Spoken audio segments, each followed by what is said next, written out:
में पूरा बजट तो संभव नहीं होता है, क्योंकि बजट अपने आप में बहुत बड़ा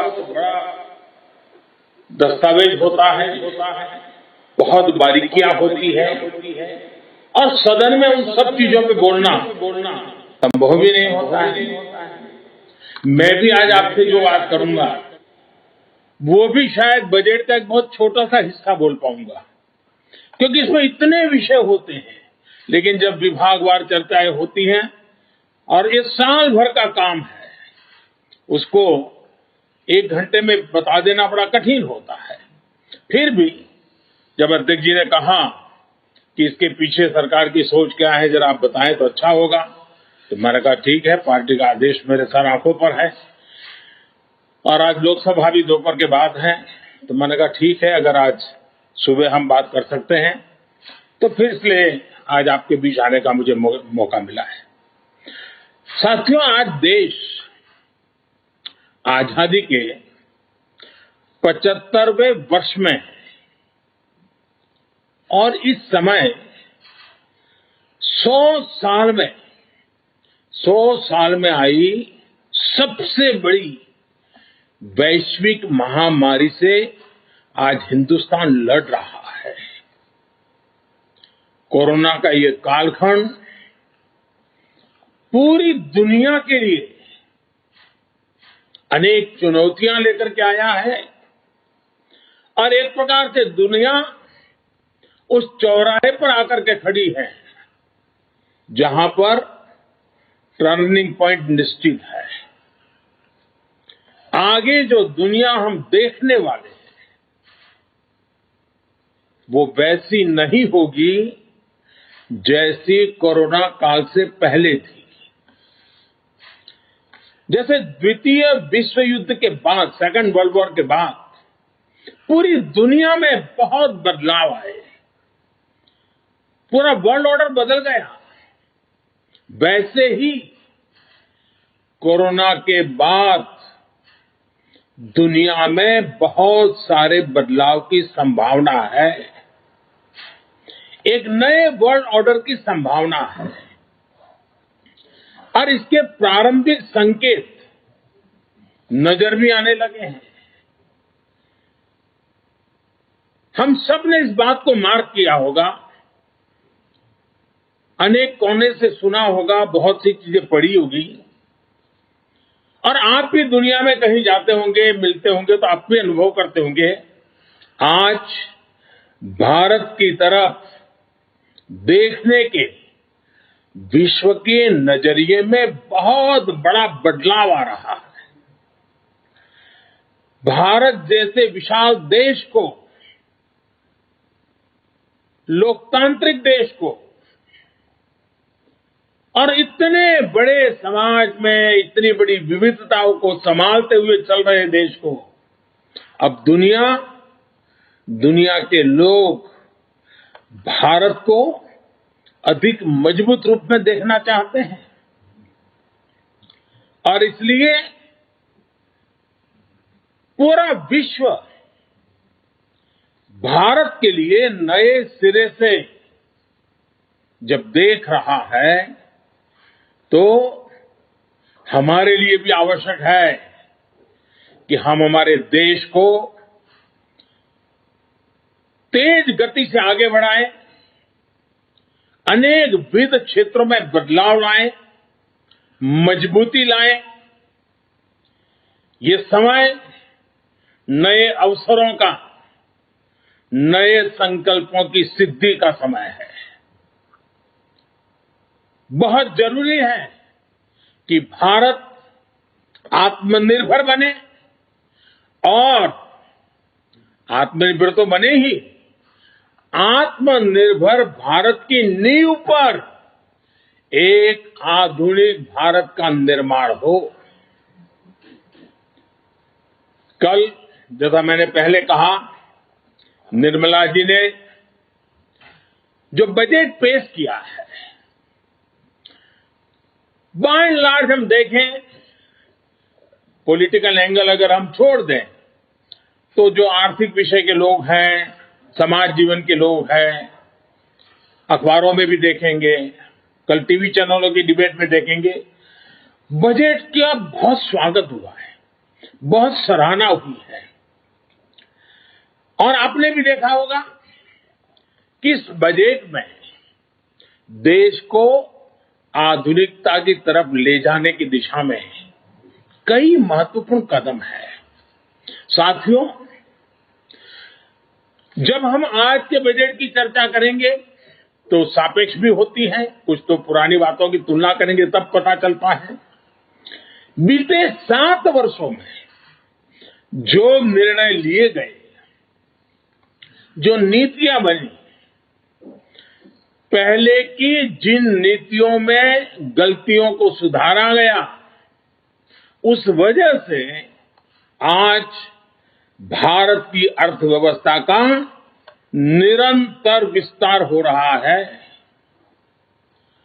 7-8 साल पहले भारत की जीडीपी 1,10,000 करोड़ रुपए की थी।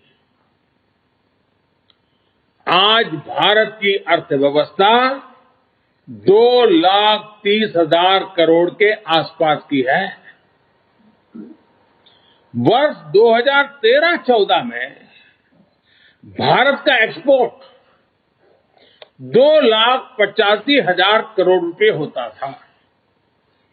आज भारत का एक्सपोर्ट 4,70,000 करोड़ रुपए के आसपास पहुंचा है। 7 साल पहले करीब $275 बिलियन का विदेशी मुद्रा रिजर्व हमारे देश के पास था। आज देश का विदेशी मुद्रा रिजर्व $630 बिलियन को पार कर गया है।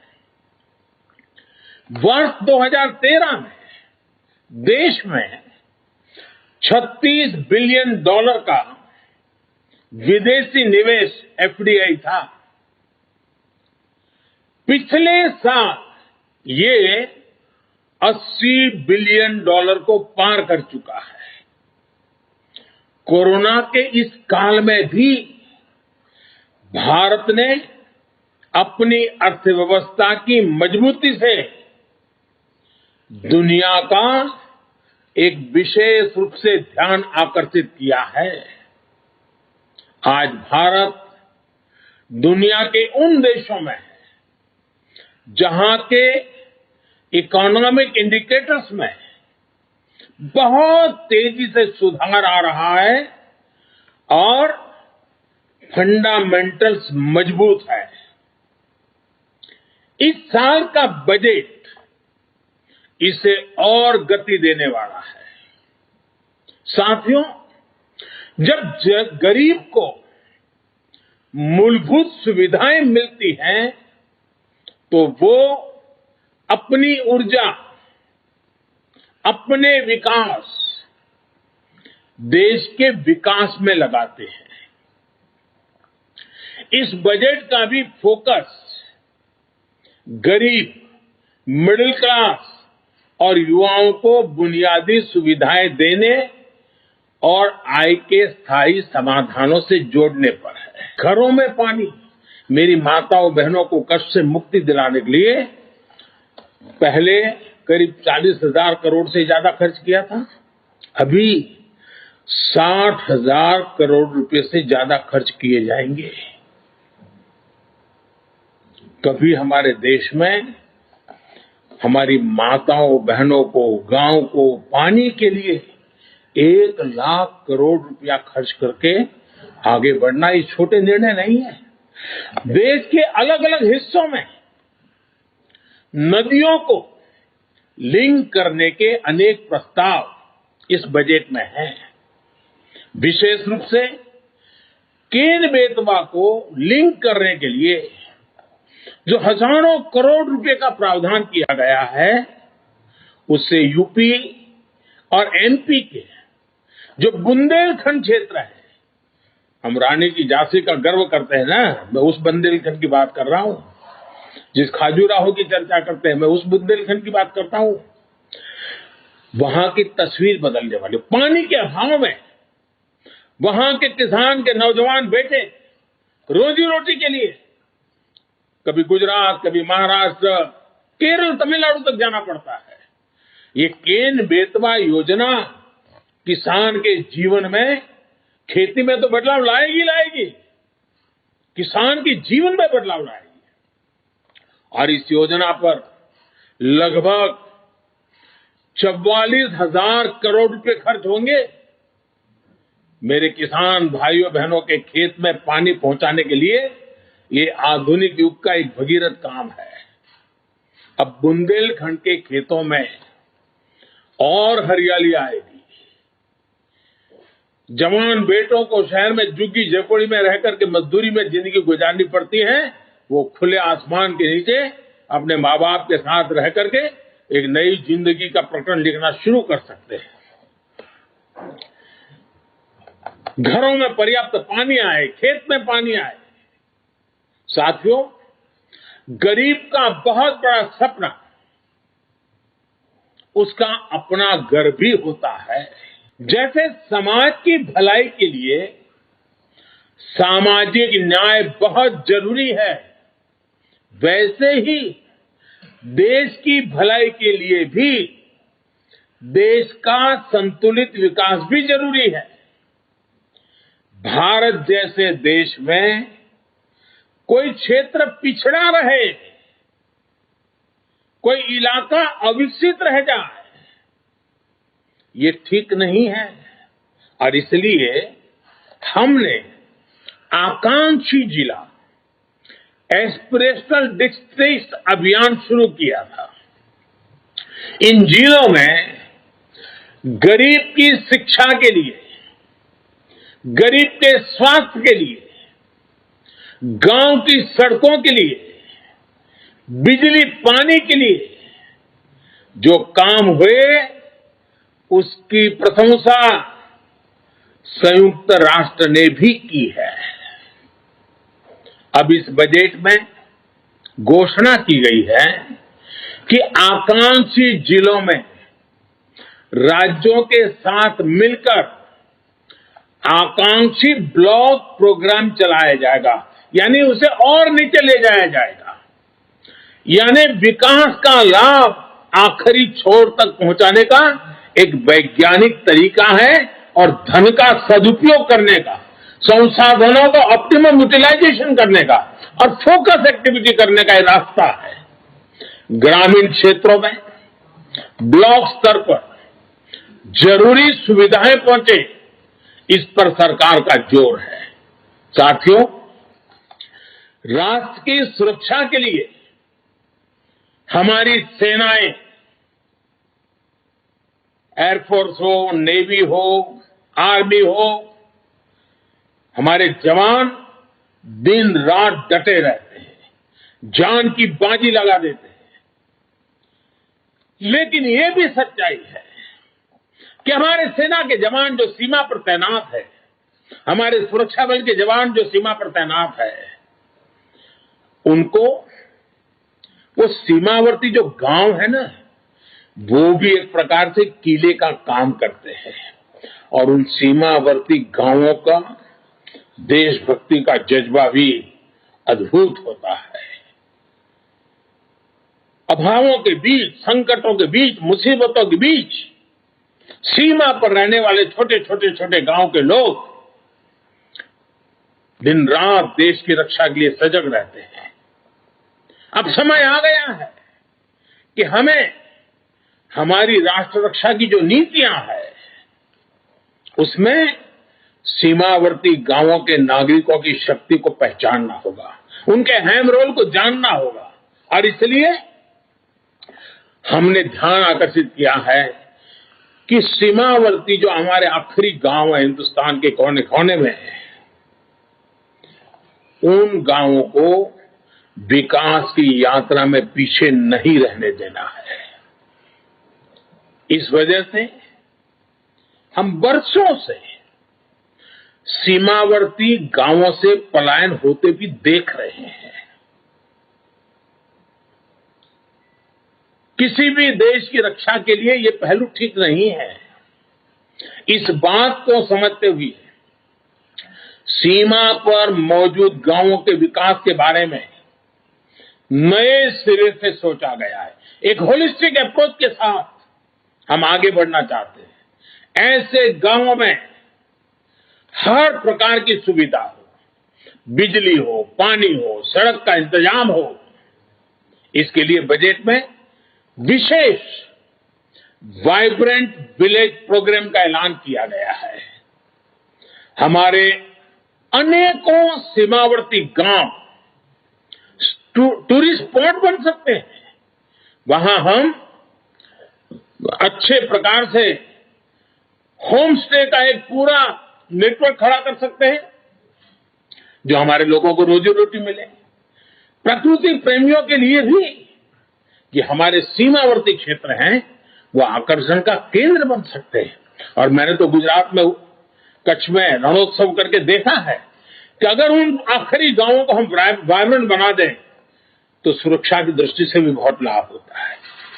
अब हमारा उत्तराखंड देखिए, उसकी सीमा ऊपर के गांव, हमारा लेह लद्दाख देखिए, हमारा अरुणाचल देखिए। ये वाइब्रेंट विलेज प्रोग्राम इन सभी गांवों को बहुत मदद करेगा। इसके साथ साथ होलिस्टिक अप्रोच होने के कारण एनसीसी का भी एक नया विचार हुआ है। एनसीसी के लिए खर्च होता है, बड़े शहरों में एनसीसी होती भी है। अब हमने तय किया है कि सीमावर्ती गांव, वो जो ब्लॉक होगा और वहां जो स्कूल होगी नजदीक में, हम एनसीसी का वहां केंद्र शुरू करेंगे, एनसीसी की गतिविधि चलाएंगे, ताकि ये सीमा पर रहने वाले बच्चे एनसीसी से ट्रेन होकर के भविष्य में आसानी से सुरक्षा बलों में जाकर के राष्ट्र रक्षा का नेतृत्व कर सकते हैं। इन पहाड़ी क्षेत्रों के हमारे बच्चों की ताकत बहुत बड़ी होती है। साथियों, राष्ट्र रक्षा से जुड़े एक और बड़े अभियान की बजट में घोषणा की गई है। ये है पर्वतमाला परियोजना। ये हिमालय के क्षेत्रों में आधुनिक कनेक्टिविटी और आधुनिक इंफ्रास्ट्रक्चर को विस्तार देने वाली है। इससे पहाड़ों में आवाजाही भी आसान होगी, टूरिस्टों के लिए जाने की सुविधा तो होगी। वहां अगर तीर्थ क्षेत्र है तो वहां जाने वाले तीर्थयात्रियों को सुविधा होगी, लेकिन साथ साथ हमारी सेना को तो लगातार उन क्षेत्रों में जाना होता है, उनके लिए भी ये बहुत सुविधाजनक होगा। इसका बड़ा लाभ हमारे हिमाचल, उत्तराखंड, जम्मू कश्मीर, लेह लद्दाख, नॉर्थ ईस्ट के हमारे कुछ क्षेत्र, वहां के भाइयों बहनों को मिलेगा। हमारे पहाड़ों के लोग बहुत प्रतिभावान होते हैं, बहुत परिश्रमी होते हैं। सेना से लेकर खेलों तक, व्यापार से लेकर कृषि तक, कितने ही क्षेत्रों में देश को उनकी क्षमता और प्रतिभा का लाभ मिलता है। ये हमारा सौभाग्य है कि हमें उनके लिए काम करने का मौका मिल रहा है। वर्तमान से हम जब पर्वतमाला से पहाड़ी क्षेत्रों में पर्यटन को बढ़ावा मिलेगा और साथ ही पर्यावरण की भी सुरक्षा बढ़ेगी। नॉर्थ ईस्ट को लेकर भी पीएम डिवाइन नाम से एक बड़ी योजना की घोषणा बजट में की गई है। साथियों, आज समय की मांग है कि भारत की कृषि भी आधुनिक बने, नए तौर तरीके अपनाएं, किसान पर बोझ कम हो। देश की कृषि को टेक्नोलॉजी आधारित और केमिकल फ्री बनाने के लिए बड़े कदम इस बजट में उठाए गए हैं। बीते बजट में हमने किसान रेल और किसान उड़ान की सुविधा सुनिश्चित की। अब किसान ड्रोन किसान का नया साथी बनने वाला है। इसके लिए एफपीओ के माध्यम से किसानों को खेत में ही उचित किराए पर ड्रोन और दूसरी मशीनरी उपलब्ध कराई जाएगी। ड्रोन टेक्नोलॉजी से किसान को तो मदद मिलेगी ही, उत्पादन का रियल टाइम डेटा भी प्राप्त होगा। इससे जुड़े स्टार्टअप्स को फंड करने के लिए नाबार्ड के माध्यम से एक विशेष फंड की मदद भी दी जाएगी।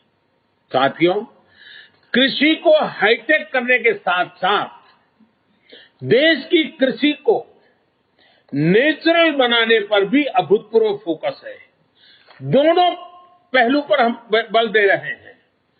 आधुनिक हो, टेक्नोलॉजी हो, खर्च में बचत हो, साथ साथ बैक टू बेसिक, हमारी ये धरती माता बर्बाद न हो, हमारी धरती माता की उपजाऊ शक्ति खत्म न हो, और इसलिए केमिकल मुक्त खेती, प्राकृतिक खेती।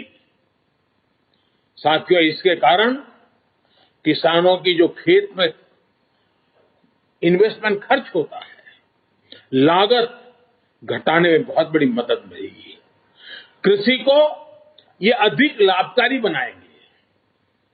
साथ साथ ये बीमारियों से मुक्ति दिलाने का बहुत बड़ा अभियान भी है, जिसका सबसे अधिक लाभ हमारे छोटे किसानों को होगा। देश के अनेक हिस्सों में जीरो बजट प्राकृतिक खेती पर काम चल रहा है। छोटा किसान, और हमें ये देखना होगा, जब हम किसान की बात करते हैं तब हमारी प्राथमिकता छोटा किसान ही रहनी चाहिए। 80-85% हमारे छोटे किसान हैं। अगर एक बार हमारा छोटा किसान मजबूत बनता है, ताकतवर बनता है, देश की ग्रामीण जीवन बदल जाता है। और इसलिए हमने इस पर बहुत ध्यान केंद्रित किया है। हमने देखा है देश में कौन सी बातें हम सुनते आए हैं। गरीबी हटाने की बातें तो हुई, लेकिन होता क्या था, और वो गलत होता था, मैं नहीं कहता। कई इंडस्ट्रियल कॉरिडोर बनते थे, कई इकोनॉमिक कॉरिडोर बनते हैं। हमने भी आकर देश में 2 डिफेंस कॉरिडोर बनाए हैं, लेकिन अब हम देश में पहली बार एक और कॉरिडोर बना रहे हैं, जो इस बजट में घोषणा की गई है।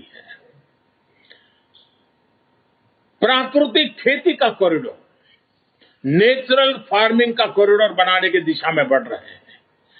नेचुरल फार्मिंग का कॉरिडोर लगभग 2500 किलोमीटर लंबा होगा, करीब 10 किलोमीटर चौड़ा होगा, और पहले चरण में उत्तराखंड, उत्तर प्रदेश, बिहार, झारखंड और पश्चिम बंगाल में मां गंगा के किनारे 5-5 किलोमीटर चौड़ा, दोनों तरफ 5-5 किलोमीटर नेचुरल फार्मिंग का एक कॉरिडोर तैयार किया जाएगा। पूरी इकोसिस्टम बनेगी, उसकी प्रोडक्ट की वैश्विक वैल्यू बढ़ने वाली है। खेती के जीवन को बदलाव लाने का ये एपिक सेंटर बन जाएगा। ये कॉरिडोर पूरे हिंदुस्तान के किसानों के लिए प्रेरणा का कारण बनने वाला है। और इन सारे कारणों से जो हमारा गंगा स्वच्छता अभियान चल रहा है, उसमें एक बड़ी मदद मिलेगी, क्योंकि खेत में जो केमिकल उपयोग होता है, जब बारिश आती है तो केमिकल का काफी हिस्सा बहकर के पानी में जाता है, नदी में जाता है। 5-5 किलोमीटर प्राकृतिक खेती जब होगी, केमिकल फ्री खेती होगी, ऑर्गेनिक उत्पाद होंगे, तो वो जो केमिकल का प्रवाह गंगा जी में आता था वो भी बंद होगा, मां गंगा भी शुद्ध होगी। एक प्रकार से मां गंगा जी का बजट का कुछ हिस्सा भी किसानों के काम आएगा।